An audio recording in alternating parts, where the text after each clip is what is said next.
Hi, இன்றைக்கி ஒரு healthy and diet and சம்மருக்கு நல்லா கூலிங்கான ஒரு பிரேக்ஃபாஸ்ட் ரெசிபி ராகி தோசை எப்படி செய்கிறதுன்னு பார்க்கலாமா? ஃபஸ்ட்டு எங்கள் வீட்டு தோட்டத்தில் இப்போ தான் புதுசாக வளர்ந்துருக்க இந்த முருங்கைக்கீரையை உடச்சி எடுத்துக்கிட்டோம். இப்போ தான் ஃப்ரெஷ்ஷாக வளர்ந்துருக்கு அப்படின்றதுனால பெரும்பாலும் எந்த பூச்சியும் இல்லை. புது கீரையாக கொஞ்சம் நிறையாவே பறித்து எடுத்துக்கிட்டோம். இதை இப்போ நம்ம க்ளீன் பண்ணி எடுத்துக்கலாம்.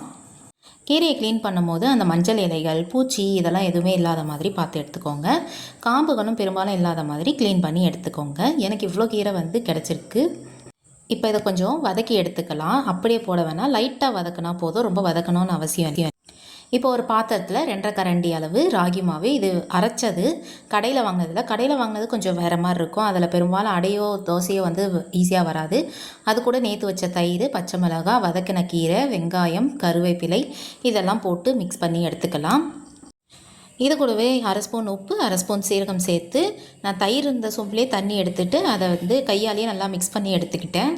லம்ஸ் இல்லாமல் நல்லா மிக்ஸ் பண்ணதுக்கப்புறம் இன்னும் கொஞ்சம் தண்ணி சேர்த்துக்கோங்க. ரொம்ப தண்ணி ஆக்கிடாதீங்க. தோசை மாவை விட லைட்டாக தண்ணி அதிகமாக இருக்கணும். அப்போ தான் நமக்கு ரவை தோசை மாதிரி சூப்பராக வரும். தோசைகள் நல்லா சூடானதுக்கப்புறம் இந்த மாதிரி மாவை ஸ்ப்ரெட் பண்ணிக்கலாம்.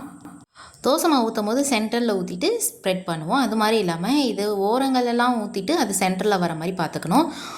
அதோட இது தோசை வேகிற அளவுக்கு ரொம்ப கம்மியான நேரம்லாம் ஆகாது, கொஞ்சம் எக்ஸ்ட்ரா டைம் எடுக்கும். நல்லா மாவு, அந்த கீரை, வெங்காயம் எல்லாமே நல்லா வெந்து வரணும். இது மாதிரி 2 பக்கமும் திருப்பி போட்டு எடுத்திங்கன்னா நம்மளுடைய ஹெல்த்தியான ராகி ரெடி. இது கூட நீங்கள் கார சட்னி, தேங்காய் சட்னி எது வேணாலும் வச்சு சாப்பிட்லாம். டயட் இருக்கணும்னு நினைக்கிறவங்க இந்த தோசையை ட்ரை பண்ணி பாருங்கள், நல்லா ஃபில்லிங் ஆகிடும். உங்களுக்கு ராகி தோசை பிடிச்சிருந்தால் லைக் பண்ணுங்கள். பாய்.